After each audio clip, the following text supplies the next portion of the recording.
আসসালামু আলাইকুম। চলে এলাম নতুন একটি টিফিন বা জলখাবারের আইডিয়া নিয়ে। আজকে যে জলখাবারের রেসিপিটা আপনাদের সাথে শেয়ার করব, আমার মনে হয় এর আগে আপনারা কখনোই এটা খাননি। আর ইউটিউবে এই রেসিপিটি এর আগে কেউ দেখিয়েছে বলে আমার মনে হয় না, কারণ এটা আমি সম্পূর্ণ নিজের মন থেকে বানিয়েছি। রেসিপিটি যেমন স্বাস্থ্যকর আর তেমনই টেস্টি। চলুন তবে রেসিপিটি শুরু করা যাক। তো আমি এখানে মিডিয়াম সাইজের 5টি সেদ্ধ করা আলু নিয়েছি। আলুটাকে এবার খুব ভালো করে ম্যাশ করে নেব।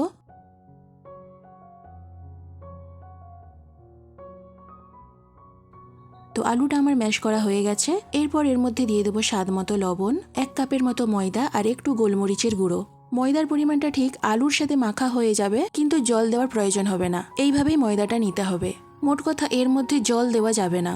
দরকার হলে ময়দার পরিমাণটা কমিয়ে দিতে হবে, কিন্তু জল দেওয়া যাবে না। আলু আর ময়দা একসঙ্গে মাখলে স্টিকি ভাবটা একটু বেশি হয়। সেই ক্ষেত্রে সামান্য একটু তেল দিয়ে ডোটাকে মাখতে পারেন, তাহলে অতটা আর অসুবিধা হবে না। তো দেখুন, আমি আলু আর ময়দার একটা ডো তৈরি করে নিয়েছি। এরপর এর উপরে একটু তেল লাগিয়ে ঢাকনা দিয়ে ডোটাকে কিছুক্ষণের জন্য রেস্টে রেখে দেব। এরপর চলে যাব দ্বিতীয় স্টেপে। এখানে কিছু একদম টাটকা পালং শাক নিয়েছি। তো পালং শাকের পেছনটা কেটে ফেলে দিয়ে শাকটাকে কুচি কুচি করে কেটে নেব। এরপর শাকটাকে পরিষ্কার জলে খুব ভালো করে ধুয়ে নেব।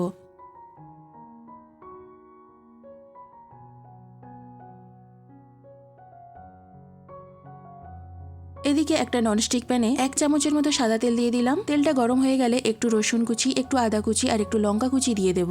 রসুন, আদা, লঙ্কা কুচিটা কিছুক্ষণ ভেজে নেব। এগুলো একটু হালকা সোনালি কালার হয়ে এলে এর মধ্যে শাকটাকে দিয়ে দেব।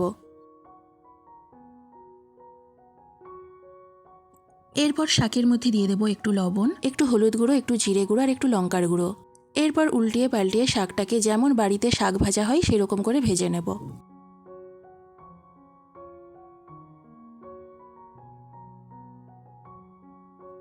শাক থেকে অনেকটাই জল বেরোবে। শাক সেদ্ধ করার জন্য এক্সট্রা জল দেওয়ার কোনো প্রয়োজন নেই। তো ঢাকনা দিয়ে শাকটাকে সেদ্ধ করে নেব। তো দেখুন, শাকের জলেই শাকটা খুব ভালো করেই সেদ্ধ হয়ে গেছে। এইভাবে জলটাকে একদম শুকিয়ে নিতে হবে। এরপর শাকটাকে একটু নাড়াচাড়া করে নিয়ে, মানে বাড়িতে ঠিক যেমন শাক ভাজা হয় সেরকম করেই তুলে নিতে হবে। তো পালং শাকের ভাজা আমাদের একদম রেডি। এটা দিয়ে 1 থালা গরম ভাত অনায়াসেই খাওয়া যাবে। কিন্তু শাক ভাজা দিয়ে তো গরম ভাত প্রায়ই খাওয়া হয়, তো আজকে এই শাক ভাজা দিয়ে নতুন কিছু বানানো যাক। এরপর পালং শাক ভাজাটাকে মিক্সিতে মিহি করে বেটে নেব। তো দেখুন, আমি শাকটাকে বেটে নিয়েছি। এরপর একটা পাত্রে ঢেলে নেব। আর মিক্সি ছাড়া এটা যদি শিল নোড়াতে বাটা যায় সেক্ষেত্রে আরও ভালো হবে। এরপর এর মধ্যে একটা সেদ্ধ করা ডিম গ্রেট করে দিয়ে দেব। ডিমটাকে আমি আগে থেকেই সেদ্ধ করে রেখেছিলাম। এবার ডিমটাকে গ্রেট করে নেব। তো ডিমটা আমার খুব ভালো করে গ্রেট করা হয়ে গেছে। এরপর ডিমটাকে ভাজা পালং শাক বাটার সাথে খুব ভালো করে মিশিয়ে নেব।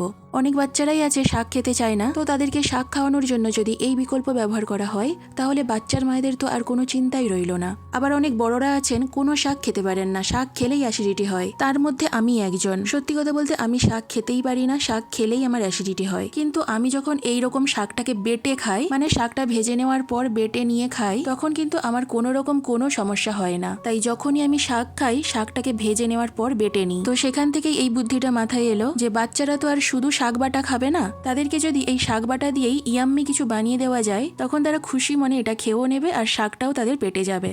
তো এদিকে আলু আর ময়দার ডোটা বেশ ভালো করে সেট হয়ে গেছে। ডোটাকে আরো 1-2 বার ভালো করে মেখে নিয়ে একটু একটু করে লেচি কেটে হাতের সাহায্যে লেচিটাকে একটু চাপটা করে তার উপরে পালং শাক ভাজার পুরটা দিয়ে আরো একটু লেচি কেটে নিয়ে চ্যাপটা করে ওপরে দিয়ে গোল চ্যাপটা শেপ দিয়ে একটা কচুরির মতো করে বানিয়ে নেব। সবশেষে এর 2 দিকে একটু তিল ছড়িয়ে দেব। এতে জিনিসটা দেখতেও বেশ ইয়াম্মি লাগবে আর খেতেও খুবই ভালো লাগবে। তো এইভাবে আমি সবগুলোই বানিয়ে নেব।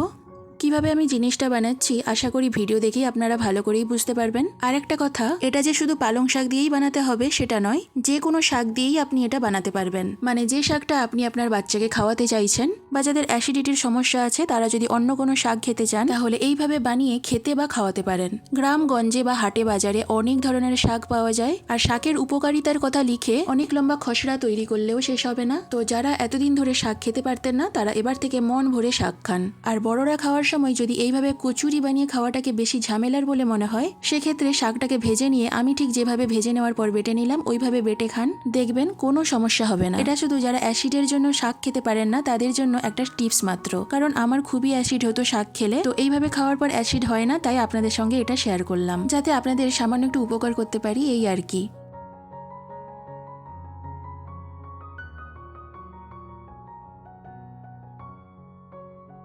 মোটামুটি সবগুলো আমার বানানো হয়ে গেছে। তো মোট আমার 5টা তৈরি হয়েছে। এরপর এগুলোকে হালকা তেলে ভেজে নেওয়ার পালা। একটা ফ্রাই প্যানে একটু সাদা তেল দিয়ে দিলাম, তেলটা গরম হয়ে গেলে তারপর এগুলো এক একটা করে নিয়ে তেলের ওপর দিয়ে দেব। এরপর উল্টিয়ে পাল্টিয়ে সোনালি কালার করে ভেজে নেব। তো এরকম বিভিন্ন ধরনের নিত্য নতুন রেসিপি পাওয়ার জন্য আমার চ্যানেলটিকে অবশ্যই সাবস্ক্রাইব করে নিন, কারণ যে কোনো রেসিপি ভিডিও আমার চ্যানেলে আপলোড করলে সেই রেসিপি ভিডিওর নোটিফিকেশনটা সকলের আগে আপনি পেয়ে যাবেন। তো দেখুন আমি একবার করে এগুলোকে উল্টিয়ে দিলাম। আপনারা আপনাদের মতন করে একটু বেশি কড়া করেও ভাজতে পারেন, আবার হালকা করেও ভাজতে পারেন। এগুলো কিন্তু একদম লো ফ্লেমে ভাজতে হবে, আর তবেই ওপরটা খুব মুচমুচে হবে আর ভেতরটা হবে একদম সফট। তো এই 3টে আমার ভাজা হয়ে গেছে, এবার এগুলোকে তুলে নেব। তো এইভাবে আরও বাকি 2টো ভেজে নেব। আগেরগুলো আমি একটু কড়া করে ভেজেছি, আর এই দুটোকে আমি একটু হালকা করে ভেজে নেব। তো সবগুলো আমার ভাজা হয়ে গেছে। দেখুন দেখতে কত লোভনীয় হয়েছে, আর এগুলো খেতে এতটাই টেস্টি হয় বাচ্চারা একটার জায়গায় 2টো খেতে চাইবে। আর বড়দের কাছে এই 5টা কিছু ব্যাপারই না, নিমেষের মধ্যেই শেষ হয়ে যাবে। তো একটা কেটে দেখাচ্ছি, দেখুন ওপরে মুচমুচে আর ভেতরে সফট।